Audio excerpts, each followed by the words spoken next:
ერთი პატარა დაკვირვება მინდა გაგიზიაროთ და მითხარით, რომ შეიძლება მე ვცდები და თქვენ მითხარით თუ ვცდები.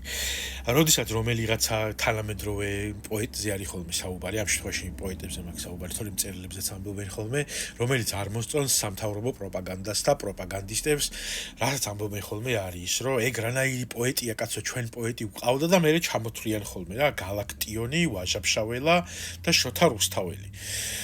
ხო და აი შანსი არ არის, რომ აი მარტო ეგეთი დიდი სახელები, რომელიც ყურმოყრული აქვს, იმის იქით ვინმე თქვას ხოლმე ეგეთმა ტიპმა რა. ანუ აი ეხლა ვფიქრობდი, რომ აი მაგალითად არ მახსოვს, რომ რომელიმეს დაესახელებინოს მაგალითად მურმან ლებანიძე თუნდაც, ან ანა კალანდაძე, მუხრან მაჭავარიანი, შოთა ნიშნიანიძე, ან ლადო ასათიანი.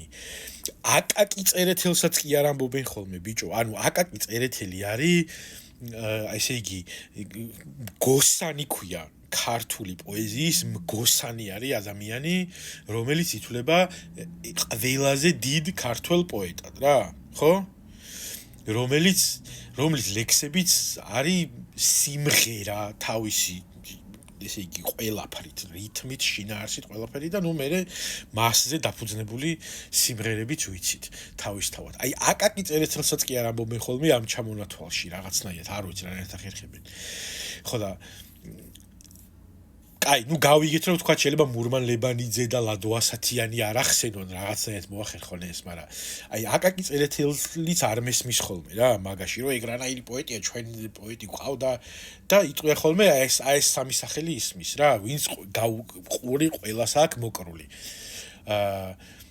გალაქტიონი, ვაჟა-ფშაველა, შოთა რუსთაველი და ანუ ეს მანიშნებს იმას, რომ გონზე არ არიან სინამდვილეში ქართული პოეზიის რა ეს ტიპები და აი მხოლოდ რაღაცა რახარუხით წარმოთქმულ სახელებს აბრახუნებენ ხოლმე სრულიად დაცლილი თავისი შინაარსიდან, რისი თქმაც უნდათ ხოლმე თან რა, ანუ აი ხო და არ ვიცი, თუ ვცდები მითხარით, მაგრამ რაღაცნაირად ეხა გამახსენდა რა, რომ აი მარტო ესეთი დაზეპირებული სახელები აქვთ ხოლმე და ზოგადად აი ესე თქვა ქართულ პოეზიას არ მოიცავენ ხოლმე, როდესაც ამას ამბობენ.